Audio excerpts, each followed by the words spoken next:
जय माता कात्यायनी। मित्रों सादर नमस्कार। मैं आचार्य प्रमोद मिश्रा आप सभी का हार्दिक स्वागत और अभिनंदन करता हूँ। प्रार्थना करता हूँ कि परम पिता परमात्मा आपका परम कल्याण करे। मित्रों, आज मेरा एक बहुत ही अच्छा विषय है। इस विषय में आपको मैं बताऊंगा कि भैरव जी को, गणेश जी को और शिव जी को तुलसी क्यों नहीं चढ़ाई जाती, और बताऊंगा कि 12 नियम पूजा के कौन से ऐसे हैं जिसके मानने से, जानने से और करने से, पालन करने से आपकी पूजा का प्रभाव और ही अधिक बढ़ जाता है। साथ में रविवार के दिन तुलसी के पत्तों की क्यों नहीं तोड़ना चाहिए, और भी ऐसे छोटे छोटे नियम हैं जिनको मैं आपसे साझा करूंगा।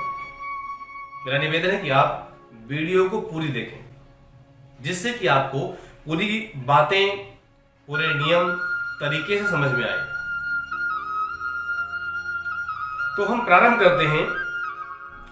सबसे पहले कि अगर आप रोज पूजा पाठ करते हैं और आपका मन बराबर अशांत रहता है, तो इसका मतलब यह है कि आपके पूजा के नियमों में कहीं ना कहीं कुछ गलतियां हो रही हैं, जिसको आप भाववश करे जा रहे हैं, क्योंकि आपका नियम बना हुआ है, मन आपका मान नहीं रहा। अगर इस बीच में कोई समझाता भी है तो ये बातें कहीं ना कहीं लगती है कि नहीं भाई, हमसे बड़ा कोई जानकार नहीं है, हम तो बहुत अच्छा जानते हैं, हमारी परंपरा चली आ रही है, हम यही करेंगे। कहीं ना कहीं गलत नियम कैसे भी हो, किसी के भी हो, चाहे मेरे हो चाहे आपके हो, नुकसान पहुंचाते हैं। सूरज हमेशा पूरब से ही उदय होता है। अगर आप सोचे कि नहीं मैं पश्चिम से उदय कर दूंगा तो संभव तो नहीं है, ऐसा तो प्रकृति में आज तक हुआ नहीं। तो जो नियम जैसा है उस नियम के अनुसार ही उसका पालन करें और लाभ पाएं। तो अगर आपके मन में अशांति चल रही है, इसका मतलब यही है कि आपके साथ कुछ गलत हो रहा है।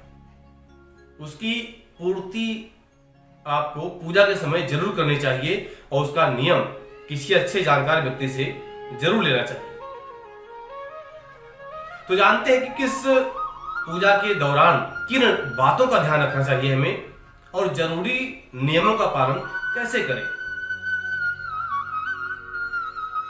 तो यहां पर सबसे पहला बात यह है कि गणेशस्य तुलसी पत्रम दुर्गा नयन दुर्गया। भगवान गणेश जी को तुलसी नहीं चढ़ाई जाती, भैरव जी को तुलसी नहीं चढ़ाई जाती,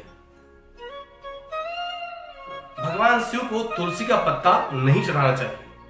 हाँ, रुद्राभिषेक आदि जो कार्य होते हैं उसमें तुलसी की मंजरी चढ़ाई जाती है,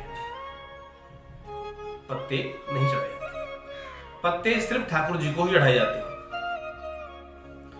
दूसरी बात, बिना स्नान किए अपवित्र अवस्था में कभी भी तुलसी के पत्तों को नहीं तोड़ना चाहिए।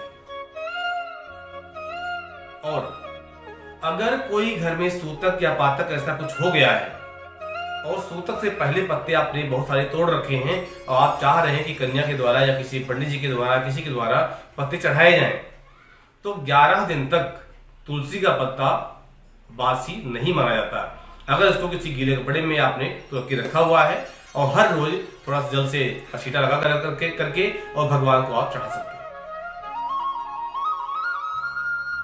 तीसरी बात, रविवार, एकादशी, द्वादशी, संक्रांति तथा संध्या काल में तुलसी का पत्ता नहीं तोड़ना चाहिए। पांचवी बात, सूर्य भगवान को शंख के जल से अर्घ नहीं देना चाहिए। भगवान सूर्य को अर्घ देने के लिए ताम्र पात्र हो, तांबे का बर्तन हो, उसमें लाल फूल, रोली, चावल, गंगाजल आदि सामग्री लेकर के भगवान सूर्य को गायत्री मंत्र से या फिर ओम घृण सूर्याय नमः इस मंत्र से अर्घ देना चाहिए। अर्घ 3 बार दिया जाता है। अब बढ़ते आगे। छठी बात यह है कि एक सफेद दुर्वा होती है, श्वेत दुर्वा, वो पूजा में बहुत उसका महत्व होता है। वो तंत्र पूजाओं में भी काम आती है। तो श्वेत दुर्वा को रविवार के दिन नहीं तोड़ना चाहिए। अगला विषय हमारा है, 7वीं बात जो हमारी है, जो ज्ञान है हमारा, बुधवार और रविवार को पीपल के वृक्ष में जल अर्पित नहीं करना चाहिए। जिनमें बुधवार का तो इतना विशेष नहीं है, लेकिन हाँ रविवार का विशेष रूप से ध्यान करके पीपल को जल नहीं चढ़ाना चाहिए। अब आपके मन में शंका होगी कि क्यों नहीं चढ़ाना चाहिए, तो लक्ष्मी जी की बड़ी बहन जिसका नाम है ज्येष्ठा देवी का नित्य निवास रविवार के दिन पीपल के पेड़ पर ही होता है, इसीलिए रविवार के दिन पीपल पर जल नहीं चढ़ाना चाहिए। 8वीं बात हमारी यह है कि प्लास्टिक की बोतल में या किसी भी अपवित्र धातु के बर्तन में गंगा जल नहीं रखना चाहिए। अपवित्र धातु जैसे कि एल्युमिनियम और लोहे के बने बर्तन, गंगा जल तांबे के बर्तन में ही रखना शुभ होता है। 9वीं बात हमारी है कि केतकी का फूल शिवलिंग पर अर्पित नहीं करना चाहिए। 10वीं बात हमारी यह है कि किसी भी पूजा में मनोकामना की सफलता के लिए यथा सामर्थ्य अनुसार दक्षिणा अवश्य चढ़ानी चाहिए। अगर कामना बस आपकी पूजा है तो निष्काम भक्ति तो मन से होती है।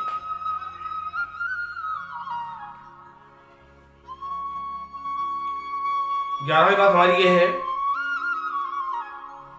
कि मां लक्ष्मी को विशेष रूप से कमल का फूल अर्पित किया जाता है।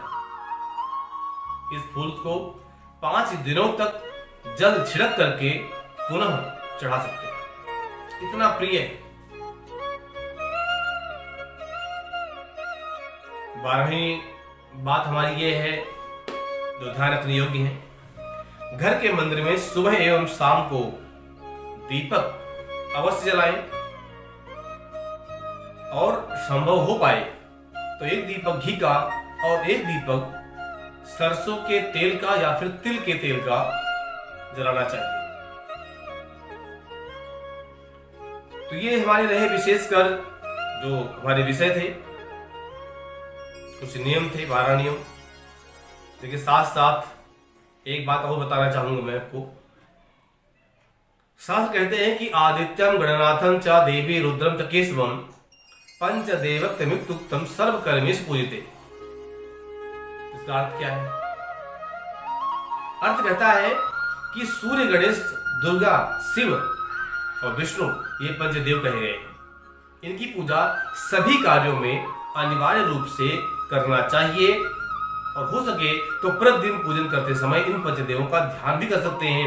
इनसे लक्ष्मी की कृपा और घर की समृद्धि बराबर बनी रहती है।